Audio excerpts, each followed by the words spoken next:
Jesus அவர்கள் இந்தியாவுக்கு வந்தாரா இல்ல இவர் இந்தியாவிலிருந்து தான் போனாரா? இப்ப எல்லாத்தோட மனதிலும் வந்திருக்கிற கேள்வி இதுதான். ஏன்னா இப்ப வெளியே இருக்கிற தகவல் அந்த மாதிரி. ஜீசஸ் அவர்கள் இறந்ததுக்கு அவரோட உடலை போத்துறதுக்காக ஒரு துணி யூஸ் பண்ணிருப்பாங்க. இந்த துணி தான் ஷார்ட் ஆஃப் துணி அப்படின்னு சொல்லுவாங்க. இந்த துணியில ஜீசஸ் அவர்களோட முகம் பதிஞ்சிருக்கும், அவரோட பாடி பிளேனும் அதுல பதிஞ்சிருக்கும். இந்த துணியை இத்தாலியில பலாயிரம் வருஷமா பாதுகாத்துக்கிட்டு வராங்க.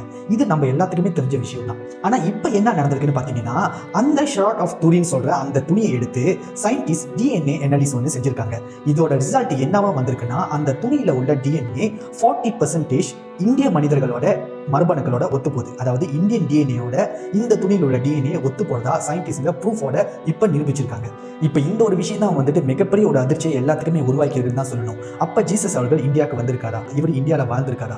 இந்த கேள்வி தான் இப்ப எல்லாத்தோட மனதிலுமே இருக்கு. பட் இதுக்கான விடை இப்ப இப்போதைக்கு நம்மளுக்கு கிடைக்கல. ஏன்னா இப்போதைக்கு இவங்க இந்த டிஎன்ஏ அனாலிசிஸ் பத்தி மட்டும் தான் பேசியிருக்காங்க. தொடர்ந்து இதுல ஆராய்ச்சி பண்ணாதான் இதுல இருக்கிற மற்ற விஷயம் அவங்களுக்கு தெரிய வரும். ஸோ பைபிள் படிச்சவங்களுக்கு தெரியும், ஜீசஸ் அவர்கள் அவரோட 12வது வயசுலேருந்து 30வது வயசு இந்த 18 வருஷம் அவர் எங்க போனாலும் எங்க இருந்தாலும் யாருக்குமே தெரியாது.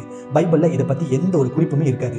ஸோ ஒருவேளை அந்த காலகட்டத்தில் இவர் இந்தியாவுக்கு வந்திருக்கலாம், இந்தியாவில் இவர் வாழ்ந்திருக்கலாம் அப்படின்னு சந்தேகம் இருக்கிறதா சில பேர் சொல்லியிருக்காங்க. பட் இதுவும் எந்த அளவுக்கு உண்மைன்னு நம்மளுக்கு தெரியல.